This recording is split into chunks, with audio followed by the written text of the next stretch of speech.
Shunday yigitlar men blogger bo'laman, men vayner bo'laman deb harakatni boshlagan. Bunga siz bilan men aybdormiz. Bir kuchli mutaxassis video qilib, Instagramda men elga, xalqqa foydam tegadi deb videoga kirishsa agar, tanishlaridan, yaqinlaridan yana bir motivator chiqdi, sen ham motivator bo'ldingmi degan tegadigan so'zlar gapirib boshlaydi. Masalan, ustozimiz Gulobod Mebel asoschisi Farhod amak Instagramga chiqqanidan juda xursand bo'lganman. Eng kerakli yaxshi narsalarni chiqarib boradilar. Bundan tashqari Namanganda ustozimiz Jobir aka, Jobir Dubay deydilar. Akamni ham eshitardik-ku, o'zlarini videoda ko'rib, shu intervyularni ko'rib, juda ko'p narsa o'rgandim. Masalan, har kun onalariga shunday e'zozda qilib, gul podarka qilishlari. Bu mening hayotimda qandaydir o'zgarishlarga sababchi bo'lgan insonlar.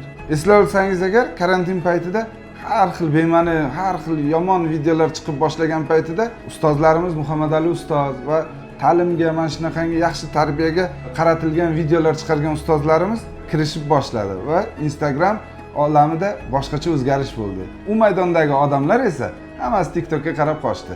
Agar siz shunaqangi kuchli videolarni qo'yib, bir yaxshi narsalarni o'rgatib bizga o'rnak bo'lmasangiz, masalan, meni o'g'illarim ertaga qanaqangi videolar ko'radi. Endi ularni bu narsadan cheklolmaymiz. Cheklolmaganimizga yarasha, keling, kuchli soha vakillari, kuchli ustozlarimiz, tadbirkorlarimiz yaxshi narsalar qo'yib borsak agar, Instagram olamida ham eng kuchli, eng yaxshi videolar chiqadi. Agar siz bilan biz mana shunday yaxshi videolar, soha vakillari sohasini zo'r bo'layotganini ko'rsatmasa, O'zbekistonda bunchalik tez rivojlanish bo'layotganini qolgan davlatlar qayerdan bilsin? Kamtarlik qilmang.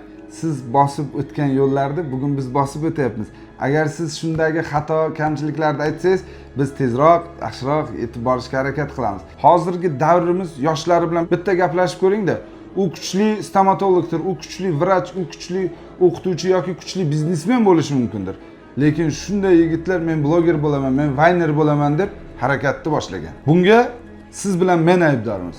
Chunki bu sohalar bundan zo'rligini, bu sohalar orqasidan qancha odamdan duo olishimizni, yurtimiz ravnaqiga qancha hissa qo'shishimizni ko'rsatib bermayapmiz. Keling, shu yoshlarimiz yaxshi videolar, zo'r narsalar ko'rib, kimdir ota-ona bilan bo'lgan munosabati yomon bo'lgan bo'lsa, o'shani to'g'rilashni hamma tomondan o'rgatsizlar. Biz sizlarning ko'maklaringizga bugun muhtojmiz. Agar siz mana shu yo'lda kirishib boshlaydigan bo'lsalaringiz, ustozlarimiz любой chiqarayotgan videolaringizni qo'ying, men hammasini qo'yib birgalikda rivojlantirishga o'zim qo'limdan kelgancha yordam qilaman.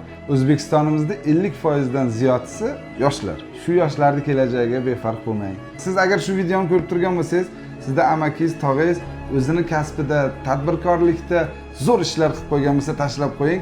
Zero mana shu videolarni ko'rib, mana shu ukamga, mana shu o'g'limga ko'makchi bo'laman, men ham videolar chiqaraman deb yaxshi narsalar, yaxshi ilmlar ulashishga kirishaylik. Kuchli mutaxassislarga shu videoni tashlab qo'ying.